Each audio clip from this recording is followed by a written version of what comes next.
Hello दोस्तों, आप सभी का स्वागत है हमारे यूट्यूब चैनल स्टडी जोन पर। दोस्तों, यूपी एनएचएम के जितने उम्मीदवार हैं, अब उन्हें 17,000 पोस्ट की वैकेंसी के रिगार्डिंग, जो वेटिंग लिस्ट के रिगार्डिंग और जितने भी संविदा कर्मी की भर्ती है, उन सभी उम्मीदवारों को एक बात को लेकर काफ़ी ज़्यादा चिंतित हो गए हैं, क्योंकि यूपी एनएचएम के एक नोटिस ने जितने भी संविदा कर्मी थे उन सभी संविदा कर्मी पर दोस्तों एक बहुत ही बड़ा यहाँ पर जो है अपडेट दे दिया है। और उस अपडेट से सारे संविदा कर्मी हैं जिनको अपनी वेटिंग लिस्ट का इंतज़ार है, वह सारे उम्मीदवार इस चीज़ को लेकर काफ़ी ज़्यादा अचंभव कर रहे हैं कि यूपी एनएचएम डिपार्टमेंट जो है संविदा कर्मी की भर्ती के साथ उन उम्मीदवारों के साथ ऐसा क्या कर सकती है। क्या दोस्तों, उम्मीदवारों का जो सवाल है कि जो 17,000 प्लस की जो पोस्टें हैं, क्या उनके डॉट पॉइंट पर उम्मीदवार इसलिए नहीं जा पा रहे हैं, या इनकी वेटिंग की जो प्रक्रिया के लिए उम्मीदवार लगातार इंतजार कर रहे हैं, क्या वो संविदा कर्मी की वेटिंग, स्टाफ नर्सिंग की वेटिंग लिस्ट, फार्मिस्ट की वेटिंग लिस्ट, एलटी की वेटिंग लिस्ट और एएनएम की जो वेटिंग लिस्ट है, क्या वो यहाँ पर नहीं जारी होगी? यह एक सबसे बड़ा सवाल उम्मीदवारों के मन में बना हुआ है उस नोटिस के रिगार्डिंग। आखिर दोस्तों, उस नोटिस में ऐसा क्या है और उससे उम्मीदवार काफ़ी ज़्यादा चिंतित क्यों हैं संविदा कर्मी भर्ती को लेकर? इस नोटिस के बाद दोस्तों कई उम्मीदवार तो अब यह भी कह रहे हैं कि संविदा की भर्ती को भरना ही यहाँ पर जो है टोटली वेस्ट है। उन उम्मीदवारों के साथ कब क्या हो जाए कोई भी नहीं जानता है दोस्तों। तो पूरी इन्फॉर्मेशन मैं आज की इस वीडियो में दोस्तों देने वाला हूं कि आखिर उस नोटिस का यहां पर उम्मीदवारों पर कोई प्रभाव पड़ेगा या नहीं पड़ेगा, और उम्मीदवार उस नोटिस के रिगार्डिंग को यहां पर अपने वेटिंग से जोड़ सकते हैं या नहीं जोड़ सकते हैं। यह एक सबसे बड़ा सवाल उम्मीदवारों के मन में बना हुआ है। यह एक सबसे बड़ा यहां पर जो है सवाल अभी बना हुआ है वेटिंग वाले उम्मीदवारों के लिए उस नोटिस के कारण, क्योंकि दोस्तों उस नोटिस ने उम्मीदवारों को संविदा कर्मी की भर्ती से ही बाहर कर दिया है, जिसके कारण वो उम्मीदवार इन चीज़ों को लेकर काफ़ी ज़्यादा चिंतित हैं। तो 17,000 प्लस की वेटिंग को जो उम्मीदवार जो लगातार जो अभी उम्मीद लगाए बैठे हैं कि इसकी जल्द से जल्द जो है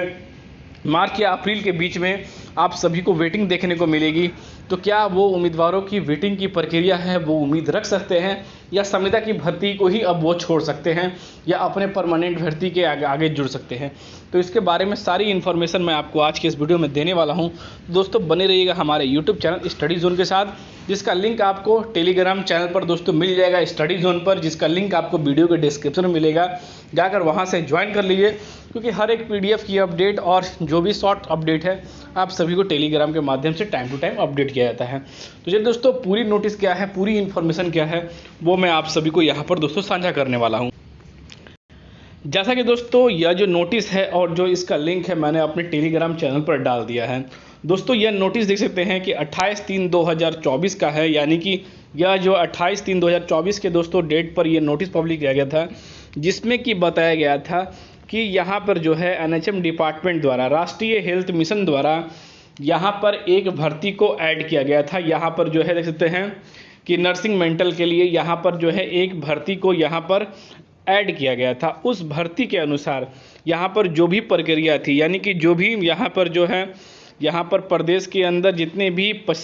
यहाँ पर 75 जनपद थे, उन सभी को यहाँ पर दोस्तों यहाँ पर उस कार्य को अब रोक दिया गया है। यानी कि दोस्तों यहाँ पर एनएचएम हेल्थ डिपार्टमेंट द्वारा यहाँ पर एक वैकेंसी को ऐड किया गया था, और उस ऐड करने के बाद यहाँ पर एक स्टाफ नर्सिंग के एक लेवल की ऊपर की जो वैकेंसी थी उस पर ऐड की गई थी,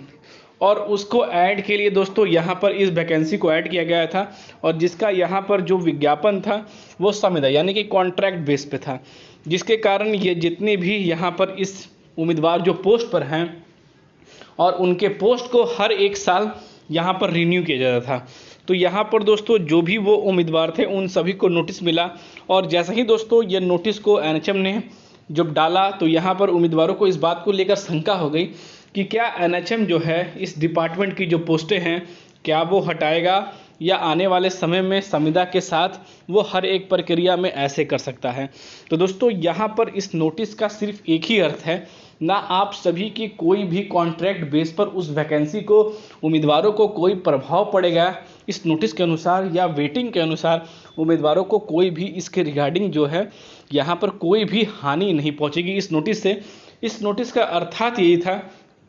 कि इस जो पद को निकाला गया था उस पर जो कार्य था वो प्रॉपरली जो है इनके कोई यूज़ में नहीं आ रहा था, और जिसके कारण इन उम्मीदवारों को भी जिनके पद हैं उन पदों से ना हटाकर उन्हें स्टाफ नर्सिंग की पोस्ट पर या कोई अन्य पोस्ट पर जो संविदा के कर्मी को हो उस पर उन्हें चयनित कर जाएगा, कि ना कि उन उम्मीदवारों को भी इस पोस्ट से यहाँ पर दोस्तों यहाँ पर हटाया जाएगा। तो इस नोटिस को दोस्तों निकालने का, जारी करने का यही मतलब है कि जो यह पद थे उन पदों को हटा दिया गया है, और यहाँ पर इस वैकेंसी के रिगार्डिंग ये प्रोग्राम वाइज जो आप सभी के पोस्ट थे उसे यहाँ पर कैंसिल कर और इन उम्मीदवारों को, जो उम्मीदवार नियुक्तित हैं उन्हें दूसरे पदों पर नियुक्तित कर उन्हें यहाँ पर जो है कार्य को पूरा किया जाएगा। तो इस नोटिस से उम्मीदवारों के आने या होने वाले भर्तियाँ या जो नए भर्तियाँ संविदा पर आए हैं उन पर कोई भी प्रभाव नहीं पड़ेगा। पर दोस्तों संविदा की भर्ती है, इस नोटिस के अनुसार एनएचएम डिपार्टमेंट ने हर एक स्पष्ट रूप से बता दिया गया है कि किसी भी समय उन टर्म एंड कंडीशन के पास उनके पास पूरी ऑथोरिटी है कि इस वैकेंसी को घटा भी सकते हैं, बढ़ा भी सकते हैं और कैंसिल भी कर सकते हैं। तो उसी तरह से उस पावर का यूज़ करते हुए यहाँ पर उस पद के यानी कि स्टाफ मेंटल की जो पद थी उन्हें यहाँ पर हटाकर उन उम्मीदवारों को स्टाफ नर्सिंग के पदों पर नियुक्त कर उनकी जो आगे की कार्रवाई है, जो कार्य है उन उम्मीदवारों से कराया जाएगा। स्टाफ मेंटल की पदों को की कोई ज़रूरत यहाँ पर नहीं है। स्टाफ मेंटल की पदों को इसलिए हटाया गया है और स्टाफ मेंटल की पदों पर अब जो है संविदा की भर्ती भी नहीं निकाली जाएगी, इसलिए यह नोटिस को जारी किया गया है। तो दोस्तों आने वाले समय में अगर इन चीज़ों की ज़रूरत पड़ेगी तो एनएचएम डिपार्टमेंट फिर से स्टाफ मेंटल की पद निकाल सकता है, और आने वाले समय में हो सकता है कि परमानेंट बेस पे भी जो है स्टाफ मेंटल की जो वैकेंसी है वो भी जो है करा सकता है। तो इन चीज़ों को दोस्तों यहाँ पर आप सभी को देखना पड़ेगा। आप सभी के वेटिंग के रिगार्डिंग कोई भी इन चीज़ों पर प्रभाव नहीं पड़ेगा। तो आप ये बिल्कुल ही ऐसा मत सोचें कि जो एनएचएम डिपार्टमेंट द्वारा वेटिंग लिस्ट है इस पर हमारा कोई भी फर्क पड़ेगा। तो दोस्तों वेटिंग बहुत ही जल्द आएगी और आप सभी को प्रक्रिया जो है वो मिलने वाली है। तो इस वेटिंग के रिगार्डिंग जो भी है वो आप सभी को टाइम टू टाइम अपडेट कर दिया जाएगा, और हमारे टेलीग्राम चैनल पर जरूर जाकर जुड़िए, वहाँ पर टाइम टू टाइम आपको अपडेट किया जाएगा। तो फिर मिलते हैं दोस्तों अगले वीडियो में, तब तक दोस्तों जय हिंद।